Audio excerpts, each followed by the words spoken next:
Good day to everybody out there to see thy wealth, water your health, drink a glass of water. And today, we want to talk about going off grid. Is it expensive?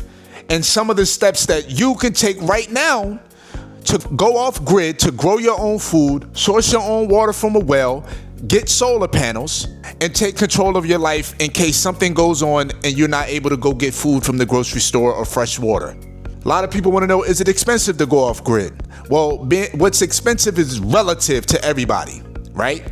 It doesn't take a lot. I'll say that. If you're in the United States, if you want to get started with a piece of property to go off grid, if you can't use someone else's, go and start at the auction, the sheriff sale, the local county auction. Start with the county. You can get over the county tax deed auctions where you can buy properties that have already went to the auction that never sold. Or you can go to the actual auction where the county that you're researching has a county auction every week, every month, every quarter, wherever it is. They have a list of properties that are going up for auction, and you can go and get the properties that is the best way to get the properties for the least amount of money, unless you know someone and you can directly buy from them and you're getting a deal. Besides that, go to the auction and pay for someone else's taxes that they aren't paying so you can get a piece of land. A quarter acre, half acre, eighth of an acre, 2 acres, whatever it is. That's the best place I would go at to go and get some land for the low. Once you get the land, well, before you get the land, you should research wherever you're trying to stay and research what the off-grid rules and requirements are, what permits you may need in order to get a well, and if you're able to set up solar and whatever other requirements that it takes to implement to go off-grid. Do that research with the municipality, whichever place you're going to be staying or whatever county you're going to be staying, right? So do your research first and then go to the auction in that location. Once you've got your property, you have to start from somewhere. If you don't have money to buy a house, a tiny home, a shed or something, set up in a tent. Set up in a tent. Yes, your car, a tent. This is how you have to get started if you don't have the money. And you have to take it slow and grow. But you slowly look for ways to eliminate expenses to get off grid to where you're sustaining self. Get you some flower pots, use the soil in your yard.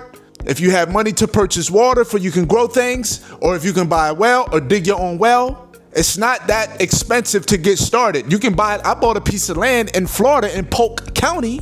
Was it Polk County? Wherever Winter Haven is, for $3,500. I think it was a little over 6,000 square feet with nothing on it. Now, I sold it later on, a few years later, for a little over $12,000. But the fact of the matter is, $3,500 for a piece of land in Florida, which wasn't off grid. There was electrical hookup available.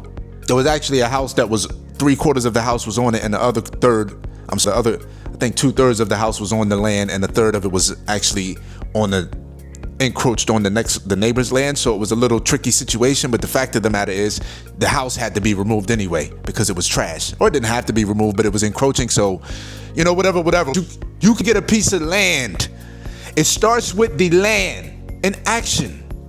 You know what I'm saying? Like, come up with a plan. It's not that difficult to do this. It's difficult if you don't have a vision. Yes, it takes money to do it to this magnitude, and this isn't even high end.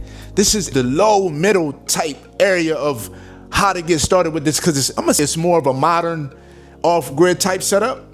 So this isn't the typical way to get set up if you want to start from a low. But anybody can do this. I'm not special. I just have a vision and I want to get things done. And this is the result of that. So that's how you go to the auction, research, and then go to the auction. Yeah, if I want to come out with a more detailed list of how to get, as far as cost and everything, yeah, of course, we can do a lot more in depth.